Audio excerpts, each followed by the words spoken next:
Good morning, Britain. Bank bosses accused of blatant profiteering by MPs. Britain's top bankers have been summoned by the financial watchdog to answer claims they are squeezing higher profits from loyal savings customers. Yeah, after the big four supermarkets were accused of ripping off customers over fuel prices, this morning it is the banks being asked to explain why mortgage rates are going up faster than savings rates.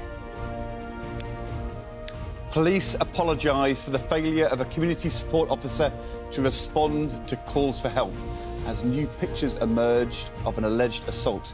We're going to be speaking to the Police and Crime Commissioner for Sussex and asking if you would still report a crime. Let us know your thoughts. Sir Andy Murray and Katie Boulter lead the Brits into action on day 2 of Wimbledon, but chaotic queues at the championships are blamed on Just Stop Oil.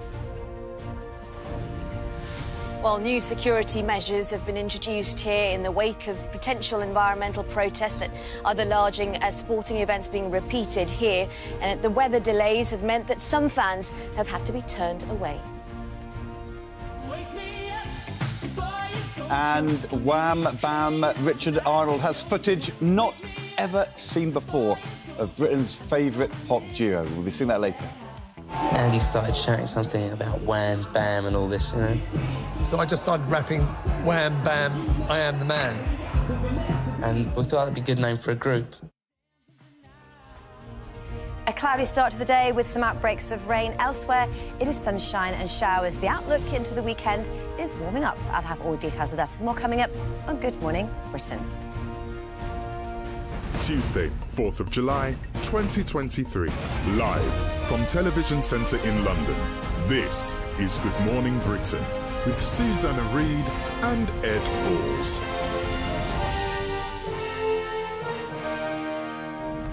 Good morning, Britain. It has just gone 6 o'clock. So this time yesterday morning we were, I don't know what the right word is, shocked, appalled, disappointed, let down by that PCSO who was in the marked police car in Sussex when there was an incident of antisocial behaviour, shoplifting, even assault at a supermarket around the corner from where he was sitting. This morning, we have an apology from Sussex Police for the fact that he did that. Yeah. And we've got the Police and Crime Commissioner for Sussex on this morning. At the same time as we're asking people, do you still feel emboldened to report a crime to police? Well, we had actually three different issues yesterday. Yes. We had that.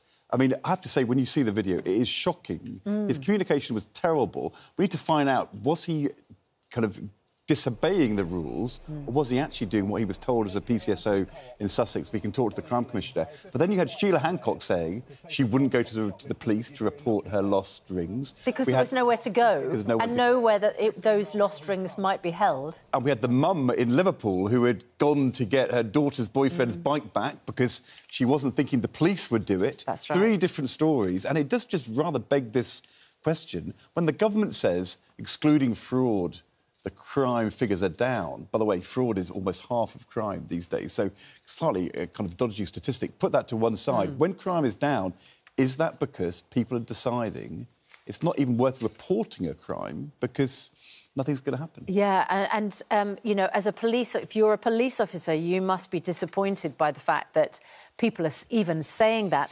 Also, we have this morning in The Sun, the Prime Minister...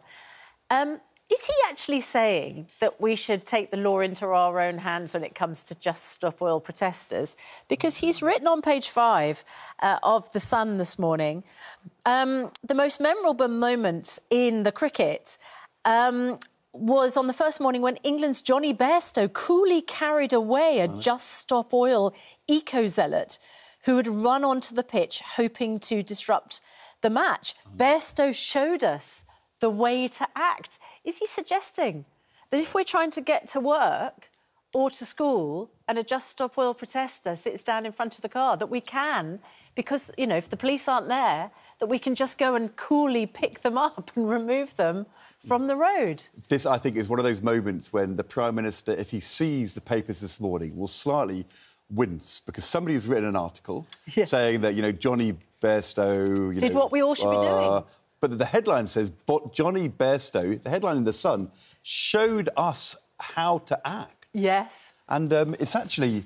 You know, when you actually read that, that headline, is the Prime Minister... The Prime Minister finds out this morning when he looks at this that, according to Sun, he is telling us all to pick up Just Stop Oil protesters and carry them... Coolly, like Johnny Bairstow, coolly remove them from whatever we are doing. He showed us the way to... the Prime Minister told me, I've got to remove the protester from in front of my car.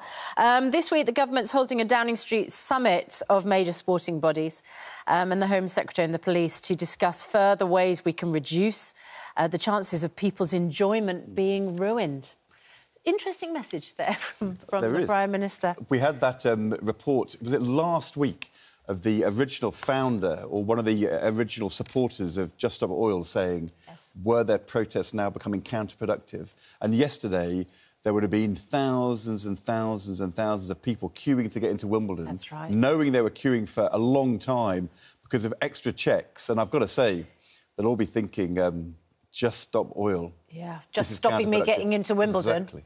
Yes. Look at that. That's the queue from yesterday. And every single bag being searched. But apparently, they have not employed more security staff to do it. Right. So that is the reason that there is a particular delay this morning. And Nithya, our reporter, is at Wimbledon this morning, so we will talk to her about the frustration in the queues and what might happen if Just Stop Oil do intervene with the tennis today. Would Sir Andy Murray coolly remove a Just Stop Oil protester from centre court? People will be watching out for any person buying excessive quantities of strawberries.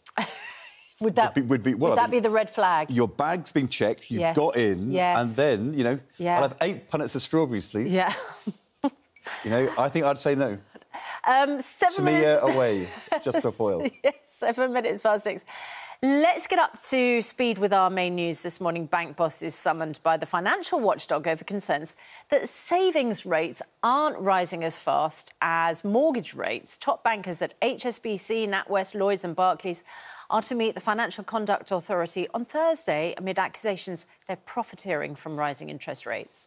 Meanwhile, MPs have accused high street banks of failing in their social duty to promote saving and are instead engaging, according to the MPs, in blatant profiteering by continuing to offer paltry rates for savings.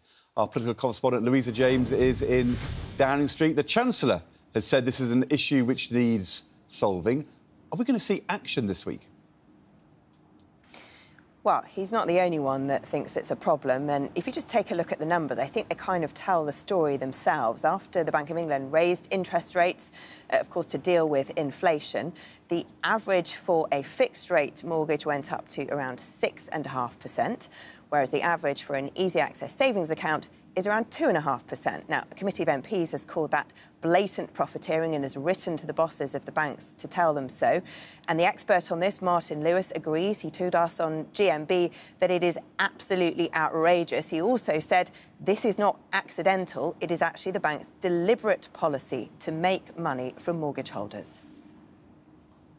When the banks were struggling in 2007, 2008, we, the state, the taxpayer, bailed them out. We, the state, the taxpayer, are struggling right now. They should be doing what they can in return. Increasing margins at this point seems absolutely wrong. It's profiteering. Well, profiteering is a word that we are hearing an awful lot at the moment. The supermarkets have been accused of it after an investigation by the competition. A watchdog found customers are paying 6p a litre more than they should for fuel. Supermarkets are also being investigated over food prices at the moment. As for the banks, will there be action? Well, they've already been called here to Downing Street over mortgages and they agreed to sign up to a mortgage charter. So we think that there might be something similar in the pipeline now for savings. We've spoken to the banks, or we called them and asked for their responses. They haven't given us one yet, but their body that represents them told us that savings and mortgage rates aren't directly linked and are driven by different factors, so they move at different times and by different amounts, and they encourage people to shop around. But this is something we think Rishi Sunak will also be asked about by senior MPs later today. Louisa, thank you. That's our main news this morning, discussing that with Andrew Pearce and Kevin Maguire shortly. First, here's Marverine with the rest of the day's news. Morning. Morning. Thanks, Susanna. Thanks, Ed.